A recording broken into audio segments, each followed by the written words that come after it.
யுத்தமாக கருதப்படும் பார்டர் கவாஸ்கர் டிராபியில் போட்டிகள் மட்டும் போர்க்களமாக அமையவில்லை, இந்திய அணியின் டிரெஸ்ஸிங் ரூமே போர்க்களமாக மாறியுள்ளது. சிட்னி டெஸ்டுக்கு முன் டிரெஸ்ஸிங் ரூமில் வெடித்த சண்டை ரோஹித் சர்மா டிராப் செய்யப்படும் அளவிற்கு சென்றுள்ளது. ஒரு தொடரின் நடுவே இந்திய கேப்டன் ஒருவர் நீக்கப்படுவது இதுவே முதல் முறை.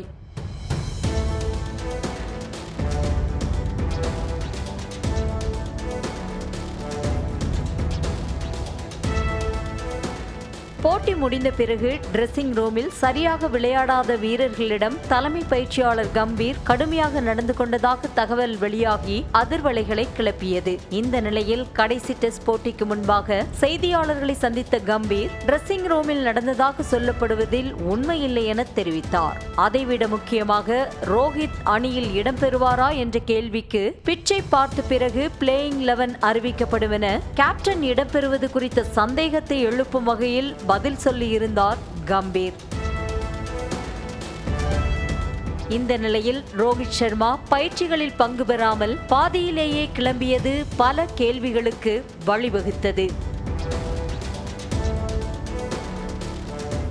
கம்பீர் தலைமை பயிற்சியாளராக பதவியேற்ற போது கம்பீருக்கும் கோலிக்கும் இடையேதான் முரண்கள் இருப்பதாக கூறப்பட்டது. இந்த நிலையில் கம்பீர் மற்றும் கோலி இடையிலான உரையாடல் வீடியோ ஒன்றை BCCI வெளியிட்ட போது அதுபோன்ற மற்றொரு வீடியோவில் ரோஹித் மற்றும் கம்பீர் பங்கேற்பார்கள் என சொல்லப்பட்ட நிலையில் அந்த ஏற்பாடுகள் பாதியிலேயே கைவிடப்பட்டது. அப்போதே ரோஹித் மற்றும் கம்பீர் இடையிலான கருத்து முரண்பாடுகள் இருந்துள்ளதாக பார்க்கப்படுகிறது.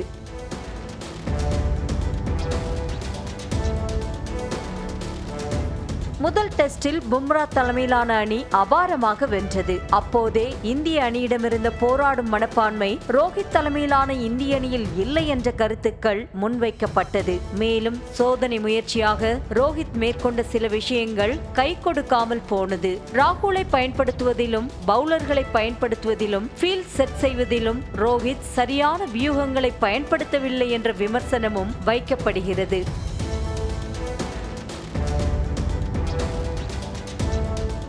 யாரும் எதிர்பாராத விதமாக நம்பர் 3 விளையாடி வந்த கில் டிராப் செய்யப்பட்டார். கில்லை நீக்க வேண்டாம் என கம்பீர் கூறியும் அதை ரோஹித் கேட்கவில்லை என்று சொல்லப்படுகிறது. இப்படி அடுக்கடுக்கான விமர்சனங்களும் குற்றச்சாட்டுகளும் ரோஹித் சர்மா மீது வைக்கப்படும் சூழலில் மூத்த வீரர்கள் சிலர் கேப்டன் பொறுப்பை தன்னிடம் கொடுக்குமாறு வெளிப்படையாகவே கம்பீரிடம் கேட்டிருப்பதாக வரும் செய்தி இந்திய அணி ரோஹித்திற்கும் எதிரான மனநிலையில் இருப்பதை உறுதி செய்யும் விதமாக உள்ளது.